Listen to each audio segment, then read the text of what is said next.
Hello friends, how are you all? Hope you all are good and healthy. Friends आज हम करेंगे 11th class के अंदर permutation and combination के अंदर कॉम्बिनेशन हम डिस्कस करेंगे।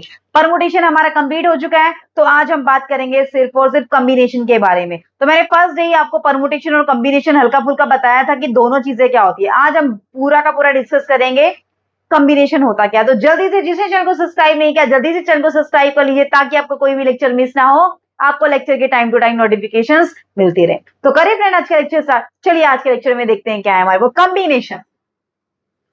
कॉम्बिनेशन क्या होता है? कॉम्बिनेशन जिसने प्रीवियस लेक्चर देखे उसको बताया था मैंने ऐसे अच्छे से कि आपके पास अगर कोई भी थिंग्स दी हुई है, आपके पास टोटल कितनी थिंग्स हैं?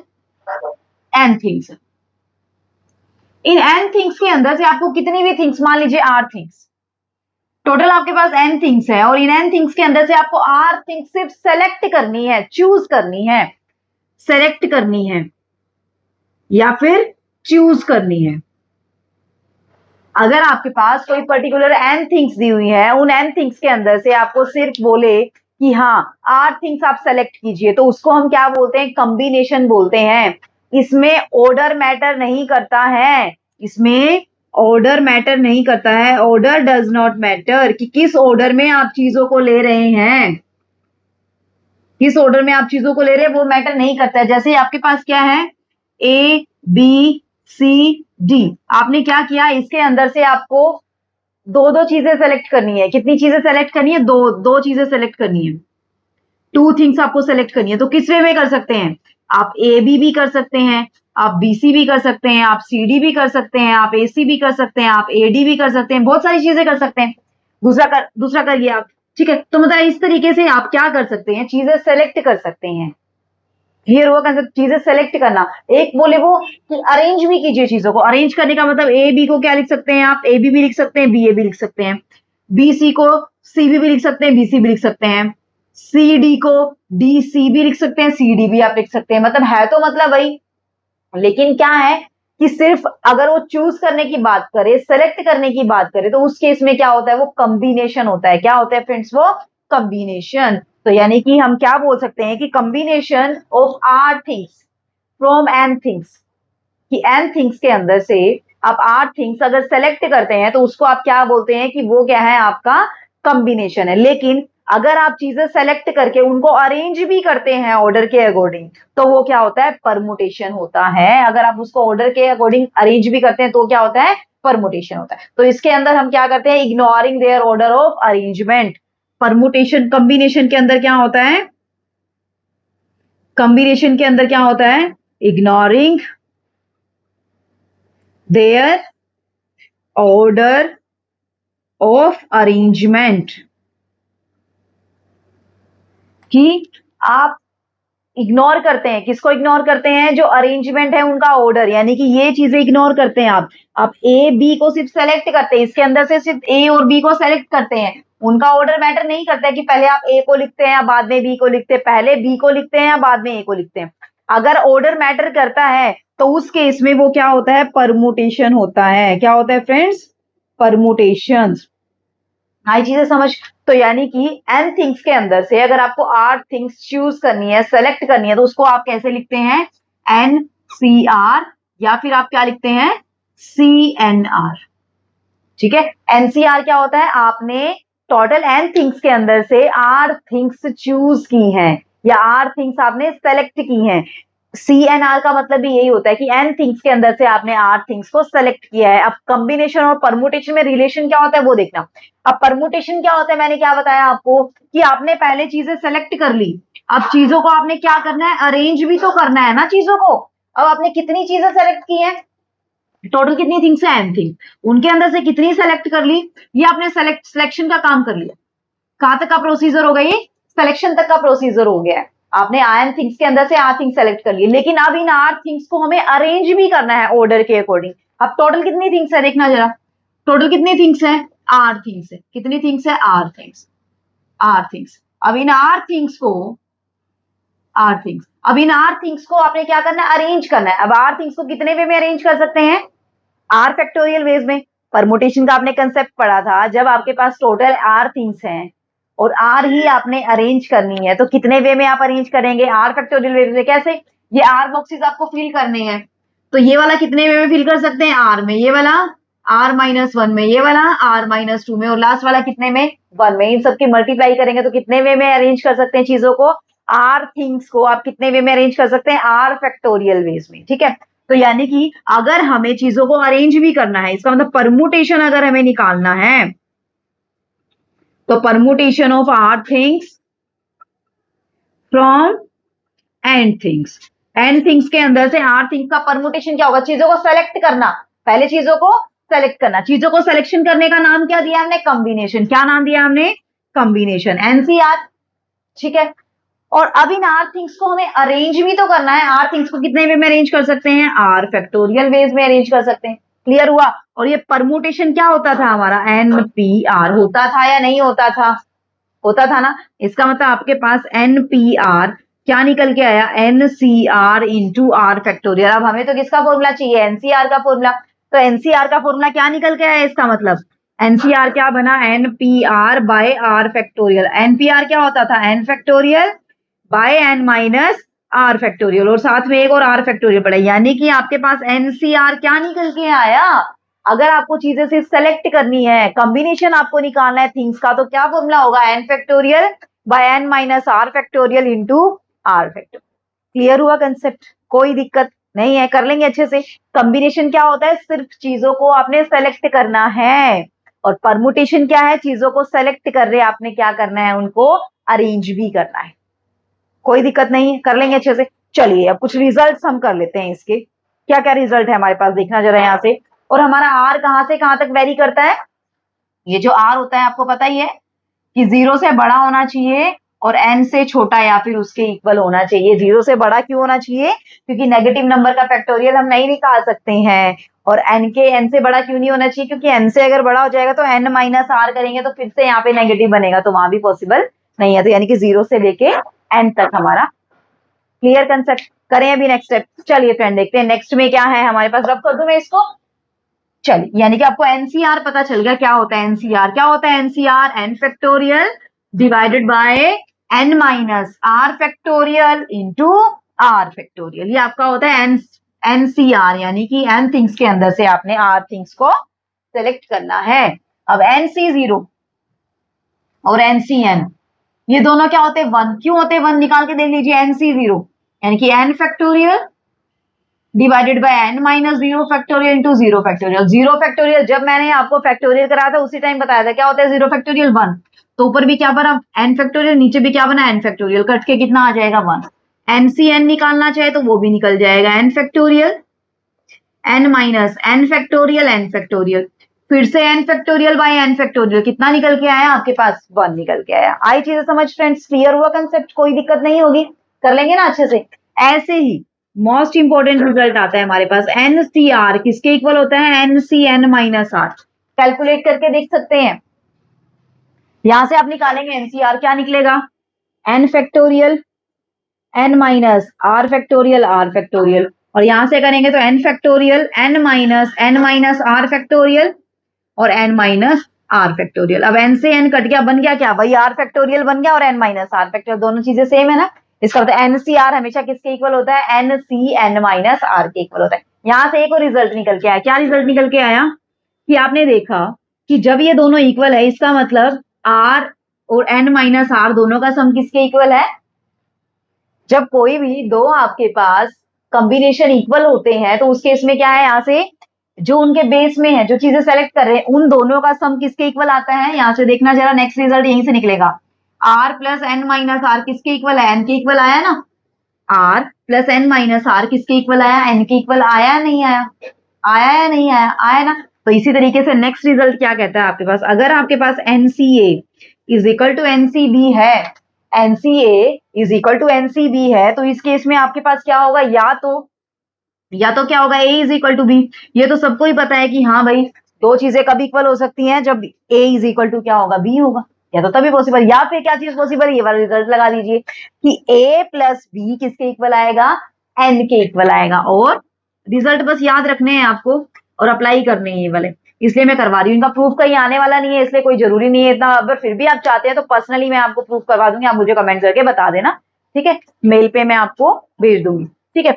अब देखिए NCA is equal to NCB है, तो यहाँ से क्या रिजल्ट निकल के आया, A is equal to B, या फिर क्या हो सकता है, A plus B is equal to N आपके पास हो सकता है। क्लियर कंसेप्ट, कोई दिक्कत नहीं है, ठीक है। 2-3 और रिजल्ट है हमारे पास, वो क्या क्या है देखना जरा एक बार, कि NCR plus NCR minus one.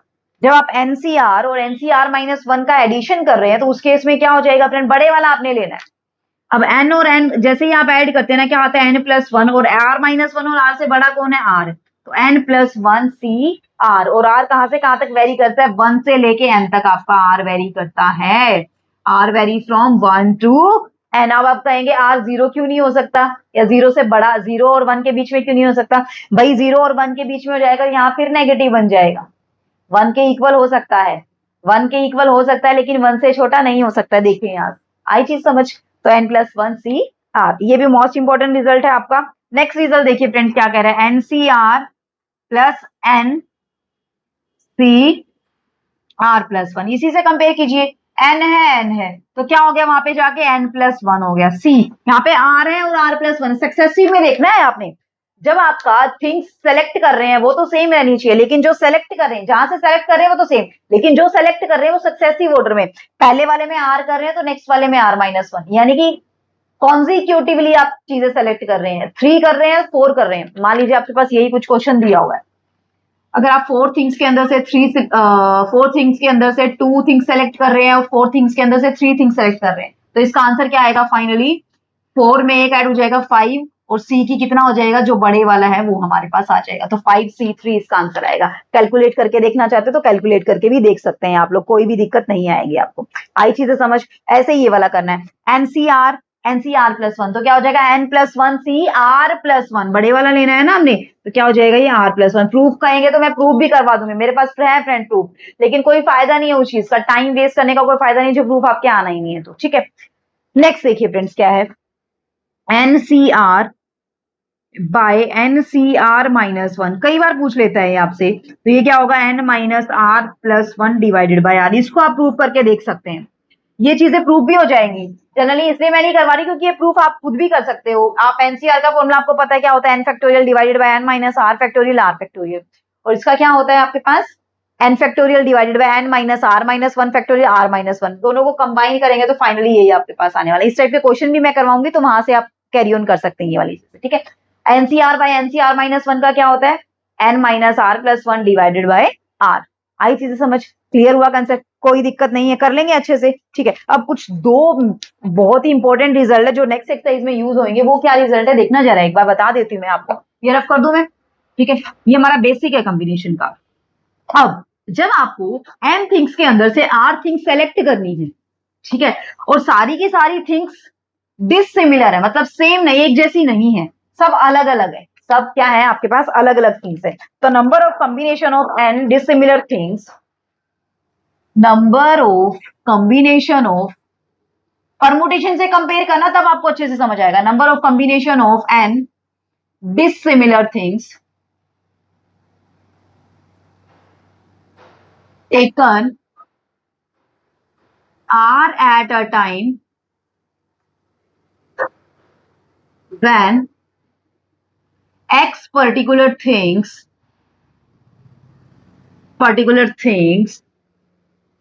are always included।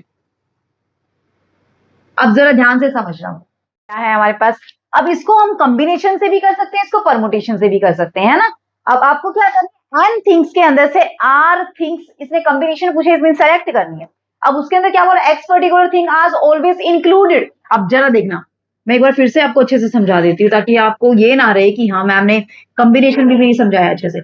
ये टोटल एन थिंग्स है और इसके अंदर से सेलेक्ट करनी है आपको आर थिंग्स, है ना। अब इसने बोला x particular things are always included, x को ऑलवेज इंक्लूड, मान लीजिए ये वाली कितनी थिंग्स है, एक्स थिंग्स है, ये हमेशा ही इंक्लूड रहेंगी, इनको सेलेक्ट करने की जरूरत नहीं है, यानी कि आपको सेलेक्ट कितनी करनी है, फिर यहाँ पे कितनी बच गई, एन में से एक्स तो हमेशा ही रहेंगे, कितनी बच गई, n minus x, n minus x में से कितनी सेलेक्ट करनी है, अब एक्स तो ऑलरेडी सेलेक्ट हो चुकी है, बची कितनी, आर माइनस एक्स, तो यानी कि क्या आएगा आपके पास n minus x C are minus X, आपके पास क्या आएगा, कॉम्बिनेशन। क्या आएगा ये आपके पास, combination of n dissimilar things या different things taken r at a time when x particular things are always included। अब अगर यहाँ पे बोल दे कि x particular things are always excluded। Excluded का मतलब क्या है कि n थिंग्स के अंदर से आपको r थिंग्स सेलेक्ट करनी है और x थिंग्स तो उसके अंदर आ ही नहीं रही है। अब x थिंग्स तो यहाँ नहीं आ रही ना, सेलेक्ट तो हमें r तो करनी है, तो यानी कि इन n के अंदर से x तो आ ही नहीं रही है, वो तो हमने भगा ही दी है। तो यानी कितनी बची, टोटल कितनी थिंग्स बची आपके पास, n माइनस एक्स, और उसके अंदर से सेलेक्ट कितनी करनी है आपको, r थिंग्स, तो r ही सेलेक्ट करनी है ना। तो यानी कि C r, n minus x C r आपके पास आ जाए। क्लियर हुआ कंसेप्ट, कोई दिक्कत नहीं है, कर लेंगे अच्छे से, ठीक है। अगर यहीं पे आपको क्या करना पड़ जाए, यहीं पे आपको क्या करना पड़ जाए, परमुटेशन करना पड़ जाए, यानी कि अरेंज करना पड़ जाए, तो अरेंज कैसे करेंगे, अब r माइनस थिंग्स को अरेंज कर देंगे, यहाँ से कितनी थिंग्स को अरेंज कर देंगे, r थिंग्स को कितने वे में अरेंज कर सकते हैं, r माइनस एक्स थिंग्स को कितने वे में अरेंज कर सकते हैं, वो आप खुद कर सकते हैं, मैं परमुटेशन वाला आपको पहले करवा चुकी हूँ। आज हम सिर्फ किसके बारे में बात कर रहे हैं, कॉम्बिनेशन के बारे में बात कर रहे हैं। क्लियर हुआ फ्रेंड कंसेप्ट, बड़े अभी। चलिए अभी अब आती है क्वेश्चंस की बारी, क्वेश्चन में क्या क्या लिखना जरा एक बार। चलिए फिर भी करना चाहे तो कैसे कर सकते हैं, डायरेक्टली आप परमुटेशन लगाना चाहे तो कैसे लग जाएगा, यहाँ पे n minus x C are minus x ये हो जाएगा, फिर आपको r में से वो x थिंग्स को आपने क्या करना है, r में से जो x थिंग्स बची है उनको क्या भी करना है, अरेंज भी करना है। तो यानी कि r में से x थिंग्स को पहले सेलेक्ट करेंगे फिर अरेंज करेंगे, तो यहाँ पे क्या आ जाएगा, n minus x P R minus x और इंटू आर पी एक्स आपके पास आ जाएगा, ठीक है। पिछले लेक्चर में जाएंगे तो वहां पे आपको और भी क्लियरली समझ आ जाएगा, मैं आज थोड़ा फटाफट करवा रही हूँ क्योंकि हम कॉम्बिनेशन पे चल रहे हैं, ठीक है। अब यहाँ पे भी क्या हो जाएगा, n minus x P R आपका हो जाएगा। क्लियर, चलिए अब देखते हैं नेक्स्ट क्वेश्चन क्या है हमारे, अब क्वेश्चंस की बारी आती है, क्वेश्चन में क्या क्या है हमारे पास वो देख लेते हैं अभी। कॉम्बिनेशन, आई थिंक कॉम्बिनेशन आपको क्लियर होगा क्या है, चीजें बस सेलेक्ट करनी है, बस चीजें क्या करनी है, सेलेक्ट करनी है, हमें अरेंज करने से मतलब नहीं है, ठीक है। चलिए क्वेश्चन देखिए फ्रेंड क्या दिया हुआ है, अगर आपके पास NC2 is equal to NC6 दिया हुआ है, then find the value of n। अभी अभी मैंने थोड़ी देर पहले क्या बताया था, जब आपके पास दो कॉम्बिनेशन इक्वल होते हैं तो क्या प्रॉपर्टी होती है हमेशा, क्या होता है, NCA is equal to NCB होता है, तो क्या होता है वहां पे, या तो A और B इक्वल होते हैं या फिर A प्लस B किसके इक्वल होता है, n के इक्वल। अब यहाँ पे A और B इक्वल तो नहीं है, इसका मतलब क्या होगा, 2 प्लस 6 किसके इक्वल होगा, n के, तो n की वैल्यू कितनी निकल के आ गई, यहाँ से 8 निकल के, है ना क्वेश्चन इजी, ठीक है। ये कब पता होगा, जब आपका कॉम्बिनेशन का बेसिक क्लियर होगा तभी आपको ये चीजें पता होगा। चलिए नेक्स्ट क्वेश्चन देखते हैं क्या है हमारे पास, find n if 2nc3 ratio nc3 is equal to 11/1। Solve करना ही काम है हमारा, तो कर दीजिए। क्या हो जाएगा, 2n factorial divided by 2n minus 3 factorial into 3 factorial, divide में है, मैं कर दूं, ऊपर कर दूं इसको रेसिप्रोकल, यानी कि ऊपर क्या आएगा 3 factorial into n minus 3 factorial divided by n factorial, divide में आएगा ना, डिवाइड में क्या आएगा, n factorial divided by 3 factorial n minus 3 factorial, मैंने क्या कर दिया, reciprocal and multiply, is equal to 11/1, 3 factorial से 3 फैक्टोरियल कट गया, ठीक है। अब 2n फैक्टोरियल को क्या लिख सकते हैं, 2n माइनस 1, ये चीजें तो अब बार बार बताने की जरूरत नहीं है, आई थिंक आपको बहुत समझदार हो चुके हो अभी आप, ठीक है। 2n माइनस 3 फैक्टोरियल, और यहां से करेंगे तो n minus 3 factorial as it is, n into n minus 1 n minus 2 n minus 3 factorial is equal to 11/1, n minus 3 factorial से n माइनस 2 n माइनस 3 से 2n माइनस, ये n से ये n जाएगा, ठीक। अब यहाँ से क्या कॉमन आ रहा है फ्रेंड, 2 कॉमन आ रहा है, ले दू 2 कॉमन, यहाँ से अगर मैं 2 कॉमन लूंगी तो यहाँ पे क्या बनेगा, n माइनस 1, तो 2 मैंने यहाँ ले दिया, n माइनस 1 से n माइनस 1 कर, आई कोई दिक्कत नहीं आई। ऊपर क्या बन रहा है, 2 मल्टीप्लाई 2 4 इंटू 2n माइनस 1, ऊपर क्या बन रहा है आपके पास 4 इंटू 2n माइनस 1, और डिवाइड में क्या चल रहा है, n माइनस 2 चल रहा है, is equal to 11/1, cross multiply कर दीजिए, 8n minus 4 is equal to 11n minus 22 इधर आएगा तो कितना हो जाएगा 18, और उधर जाएगा तो 3n, तो n की वैल्यू कितनी निकल के आ गई आपके पास, 6 निकल के आ गई, n की वैल्यू कितनी निकल के आई, 6। आई चीजें समझ फ्रेंड, क्लियर हुआ कंसेप्ट, कोई दिक्कत नहीं है, कर लेंगे अच्छे से, करें नेक्स्ट क्वेश्चन।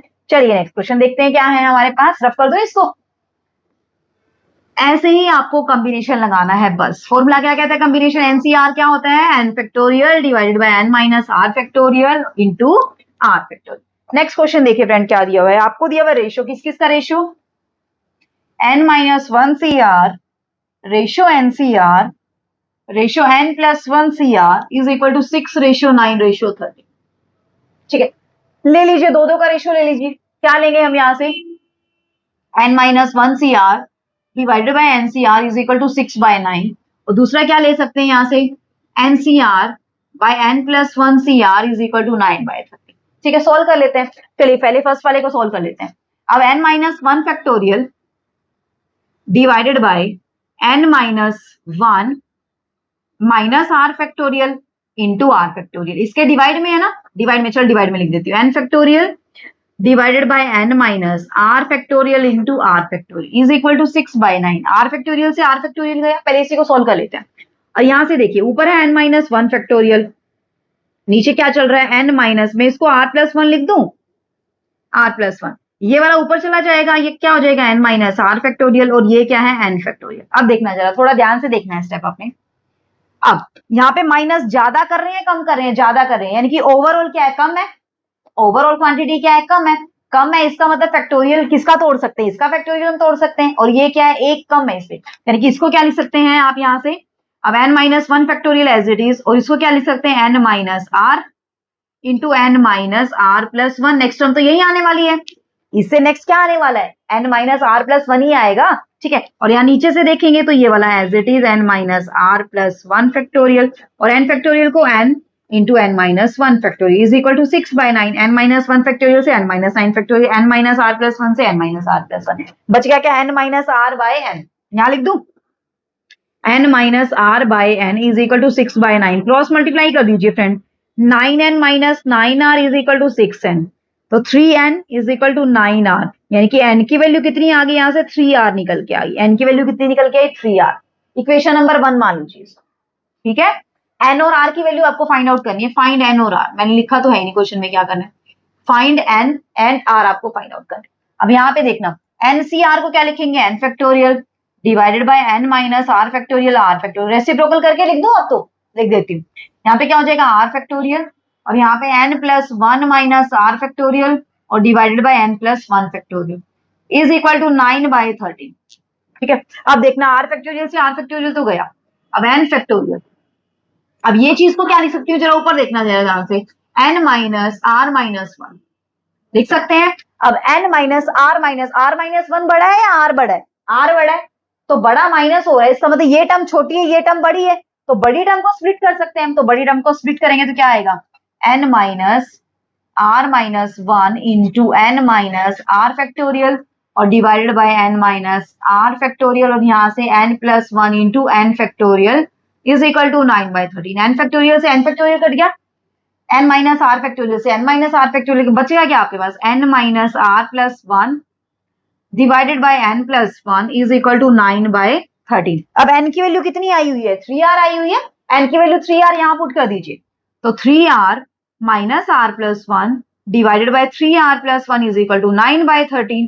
तो इसको फर्दर सोल्व करेंगे तो आपके पास क्या आएगा, 2r plus one into 13 is equal to 9 into 3r plus one, मैंने क्रॉस मल्टीप्लाई कर दिया यहाँ पे, 9 इंटू 3r प्लस वन, ठीक है यहीं तक आ रहा है, ठीक है। इसको करेंगे तो 26r plus 13 is equal to 27r plus 9।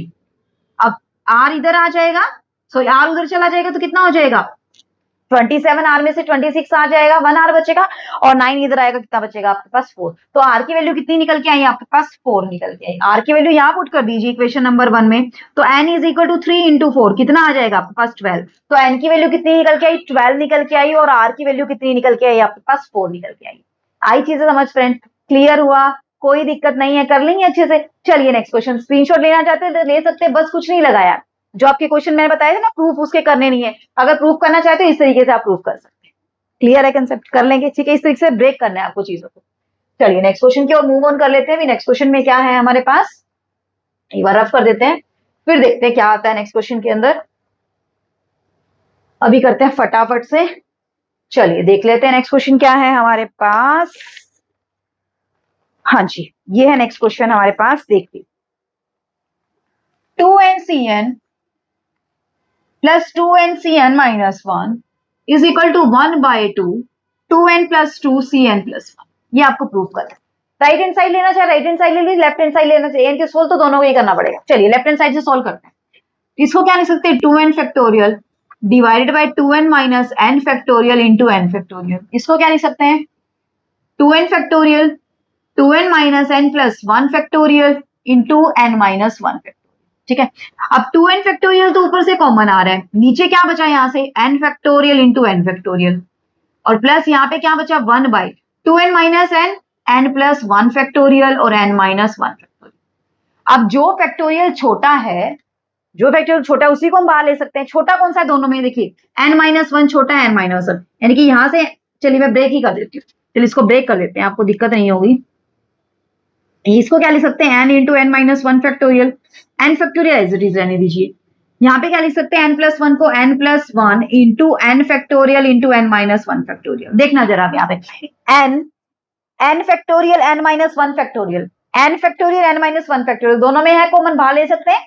चलिए बाहर ले लीजिए. बाहर आएगा तो क्या आएगा? बाहर 2n फैक्टोरियल है एज इट इज. बाहर क्या आ गया? n फैक्टोरियल और n माइनस 1 फैक्टोरियल बाहर आ गया. अंदर क्या बचा? यहाँ से ये वाला पोर्शन तो बाहर जा चुका है. अंदर क्या बचा? 1 बाय n और यहाँ पे क्या बचा? 1 बाय n प्लस 1. इसका एलसीएम लेंगे तो क्या आएगा? n into n plus 1. यहाँ पे क्या बनेगा? n प्लस 1 और यहाँ पे क्या बनेगा? n. ठीक है. तो यानी कि क्या बना आपका यहाँ से? 2n factorial divided by n factorial n minus 1 factorial into 2n plus 1 और divided by n into n plus 1. ठीक है. अब इन दोनों को कंबाइन करेंगे तो क्या बनेगा? 2n plus 1 into 2n factorial क्या होता है? n into n minus 1 factorial को क्या लिखते हैं आप? n फैक्टोरियल लिखते हैं ना, इससे एक कम है तो 2n प्लस 1 से एक कम का फैक्टोरियल है तो पूरा कंबाइन होकर क्या हो जाएगा? 2n प्लस 1 का फैक्टोरियल. तो ऊपर तो क्या बना? 2n प्लस 1 फैक्टोरियल बना. नीचे क्या बना? अब देखिए n फैक्टोरियल है और n प्लस 1 है. n फैक्टोरियल n प्लस 1 से क्या बनेगा? n प्लस 1 फैक्टोरियल बनेगा और n माइनस 1 फैक्टोरियल है और साथ में n है, इससे क्या बनेगा? n फैक्टोरियल बनेगा. ये आ गया आपके लेफ्ट हैंड साइड को सोल्व करने पे. अब राइट हैंड साइड भी यही आनी चाहिए आपकी, है ना? 2n प्लस 1 फैक्टोरियल और n plus 1 factorial divided by n factorial जो भी चल रहा है हमारा. ठीक है. अब इसको सोल्व करना है जरा. चलिए इसको करते हैं solve. 1 by 2 as it is. इसको क्या लिख सकते हैं? 2n plus 2 factorial divided by 2n plus 2 minus n minus 1 factorial into n plus 1 factorial. ठीक है. कोई दिक्कत यहाँ तक? कोई दिक्कत नहीं है. अब 1 बाय 2. अब इसको क्या लिख सकते हैं? 2n plus 2 into 2n plus 1 factorial, क्योंकि हमें आंसर में क्या चाहिए? 2n प्लस 1 फैक्टोरियल चाहिए, इससे स्प्लिट कर रहे हैं इसको. अब यहां से नीचे से क्या हो जाएगा? n प्लस 1 फैक्टोरियल और n प्लस 1 फैक्टोरियल. अब हमें तो आंसर में क्या चाहिए? n फैक्टोरियल चाहिए नीचे, यानी कि इस n प्लस 1 को भी हमें स्प्लिट करना पड़ेगा. एक n प्लस 1 को स्प्लिट कर दीजिए. तो ऊपर से 2 कॉमन ले रही हूं मैं. ऊपर से 2 कॉमन ले लिया n प्लस 1 और n 2n प्लस 1 फैक्टोरियल चल ही रहा है. नीचे क्या बन गया? n प्लस 1 इंटू n फैक्टोरियल into n plus 1 factorial. n plus 1 से n प्लस 1 कर गया, 2 से 2 बच क्या गया आपके पास? 2n plus 1 factorial divided by n फैक्टोरियल into n plus 1 factorial. Left hand side से भी यही आया हुआ था, राइट हैंड साइड से भी यही आया हुआ. हो गया ना क्वेश्चन हमारा सोल्व? आई कोई दिक्कत? नहीं आई? कर लेंगे. ऐसे आपने क्वेश्चन अटेम्प्ट करना. चलिए एक लास्ट क्वेश्चन और कर लेते हैं. बहुत ही अच्छा क्वेश्चन है, मोस्ट इंपोर्टेंट क्वेश्चन है. देखना क्या है क्वेश्चन के अंदर. अब कर दो इसको. चलिए देखते हैं नेक्स्ट क्वेश्चन क्या है हमारे पास. अभी करते हैं फटाफट से क्या है क्वेश्चन के अंदर. अभी देख लेते हैं क्वेश्चन में क्या है हमारे पास. चलिए लास्ट क्वेश्चन है आज का. क्या है क्वेश्चन के अंदर? देखना क्या प्रूफ करना है आपको. 2n Cn is equal to 2 raised to the power n 1 into 3 into 5 into 2n minus 1 divided by n factorial. ये आपने प्रूफ करना है. कैसे प्रूफ करेंगे देखना जरा इसको. अब 2n factorial left hand side को ले लीजिए. क्या लिख सकते हैं? 2n माइनस n फैक्टोरियल इंटू n फैक्टोरियल. अब 2n फैक्टोरियल को क्या लिख सकते हैं? 2n minus 1 2n minus 2 so on up to n minus 1 n minus 2 and so on up to 2n 1. ऐसे चलता जाएगा ना, ये चीजें चलती जाएंगी ऐसे. अब नीचे क्या हो जाएगा? n फैक्टोरियल इंटू n फैक्टोरियल. क्लियर है? ठीक है. चलिए ऊपर से क्या करेंगे? रियल नंबर इवन नंबर को अलग कर लेंगे, ऑड नंबर को अलग कर लेंगे. अब even number 2 4 6 8 10 up to 2 and 2 के मल्टीपल आ गए. बाकी के क्या बच गए? 1 3 5 7 9 up to 2n minus 3 into 2n minus 1, यहीं तक जाएगा ना, क्योंकि 2n minus 2, 2n minus 4, 2n वाले वो तो सारे इवन हो गए। चलिए नीचे क्या बना हुआ है, n फैक्टोरियल इंटू n फैक्टोरियल। अब इसमें से सब में से क्या कॉमन आ रहा है, 2 2 2 कॉमन आ रहा है नहीं आ रहा है, 2 2 2 2 2 और कितनी टर्म्स है सारी, n टर्म्स हैं। देखना जरा ध्यान से, n है, 2n टर्म नहीं है, n टर्म है। टोटल कितनी टर्म थी, 2n टर्म थी। 2n टर्म के अंदर से n टर्म तो इवन नंबर हो गए, n टर्म कैसी होगी, ओड नंबर हो गया। तो यहाँ से कितनी टर्म आई, n टर्म। n टाइम क्या है, 2 कॉमन आ रहा है, यहाँ से भी 2, यहाँ से भी 2, यहाँ से भी 2, यानी कि 2 की पावर कितना कॉमन आ गया, n कॉमन आ गया ना, क्योंकि 2 कितनी बार मल्टीप्लाई हो रहा है, n टाइम मल्टीप्लाई। तो यहाँ पे कितना बचा, 1 2 3 4 5 6 अप टू n बचेगा लास्ट में, और ये वाला as it is 1 3 5 2n minus 1 और डिवाइडेड बाय n फैक्टोरियल इंटू n फैक्टोरियल। अब ये क्या होता है, ये क्या होता है, फर्स्ट n नेचुरल नंबर की मल्टीप्लाई क्या होती है, n फैक्टोरियल ही तो होता है। तो ऊपर भी क्या बना, 2n into n factorial 1 3 5 7 9 up to 2n minus 1 और डिवाइडेड बाय n फैक्टोरियल into n factorial. n factorial से n फैक्टोरियल कट गया, तो आंसर क्या है आपका, final answer is 2 ratio the power n 1 3 5 7 2n minus 1 और डिवाइडेड बाय n फैक्टोरियल। यही तो हमें प्रूव करना था कि 2n cn आपका क्या आएगा, 2 रेशो दी पावर n। कई बार पूछा हुआ ये वाला क्वेश्चन, कॉम्पिटेटिव एग्जाम में भी बहुत बार पूछते हैं। 2n cn क्या आएगा, 2 ratio the power n into 1 3 5 7 9 up to 2n minus 1 divided by n factorial. Clear हुआ कंसेप्ट, कोई दिक्कत नहीं आएगी, कर लेंगे ना अच्छे से क्वेश्चंस। फिर भी कोई भी दिक्कत आती है तो आप मुझे कमेंट सेक्शन में कमेंट करके बता सकते हैं, या फिर आप मुझे मेल करके बता सकते हैं, आपकी प्रॉब्लम को रिजॉल्व किया जाएगा। आज का लेक्चर कैसा लगा आपने मुझे कमेंट करके जरूर बताना। अगर अच्छा लगा है तो एक लाइक तो बनता है फ्रेंड, क्योंकि आपके लाइक से ही हमें मोटिवेशन मिलती है, और मोटिवेशन आपको पता है कि हर किसी के लाइफ में बहुत ज्यादा जरूरी होती है। ठीक है फ्रेंड्स, तो जल्दी से, जिसने चैनल को सब्सक्राइब नहीं किया जल्दी से चैनल को सब्सक्राइब कर लीजिए, ताकि आपका कोई भी लेक्चर मिस ना हो, आपको टाइम टू टाइम लेक्चर की नोटिफिकेशंस मिलती रहे। तो मिलते हैं नेक्स्ट लेक्चर में, तब तक के लिए bye bye, take care, be safe and be healthy my friend. Thanks for watching the video, see you in the next video.